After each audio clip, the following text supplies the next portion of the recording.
Since this upcoming Brzenk versus Yoshinobu Kanai rematch could very well possibly be John's last super match, the fans are showing tremendous support to the GOAT, as they should. I think we all should be rooting for him now. But if you were to ask me my honest prediction of this super match, I think John is going to lose 3-0. He will get his wrist cracked and then he will pin himself. And there's a reason why I'm saying that, because we saw in the Todd Hutchings match that Yoshinobu Kanai's hand and wrist is great. His defensive power is amazing, but he never had anything against Todd Hutchings when it came to moving him towards the center or even towards Yoshi's winning side. I know it's a lot difficult to do that against Todd than Brzenk, but Todd himself said after the match that Yoshi's side pressure wasn't enough to put him under any kind of danger of getting pinned. And that's why after stopping John an inch above the pad when John is in his flop press, if Yoshi wants to pin John, he has to tire him out for at least a minute or so, maybe a couple of minutes.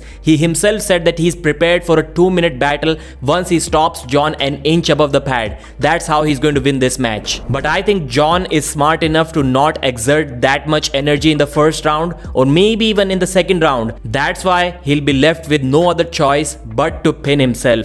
Historically, John's record is 3-1 against Yoshinobu Kanai, Yoshi winning their last super match in 2016. But there were many things said in both John and Yoshi's interviews which lead me to believe that yes, Yoshi is in fact a heavy favorite to win this match. But John thinks that he's only a slight underdog. And let me remind you what those things were.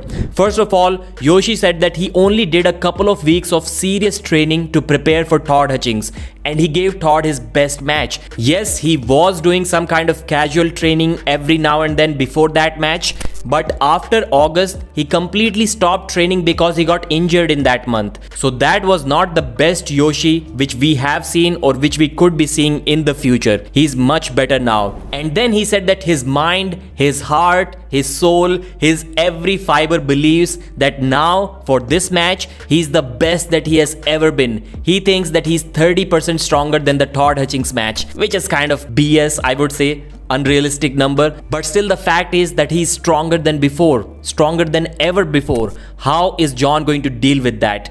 I know John has one advantage, that is his size. Yoshi is probably going to be around 96 kilos. John has maybe 20 pounds over him. His hand and wrist is much larger, much bigger, maybe even slightly stronger, but I don't think that's going to be enough. Even Yoshi thinks that John's hand and wrist are going to be stronger, but he's ready to counter all of that size and strength with his endurance. When asked about this match, John said this: "I have done everything that I can at this point in my life to prepare for it. I've known about it now for 3 to 4 months. John said that it's really tough on his shoulder to train for a press. He only uses this move as a desperation move when he couldn't do anything else. So hopefully, just like the past, he's planning to go just sideways and pin Yoshinobu Kanai, but if he couldn't, then he's hoping that he's injury free and he doesn't feel too much inflammation in his shoulder and he can actually press effectively in that match." John believes that Yoshi's King's move isn't really a King's move, it's just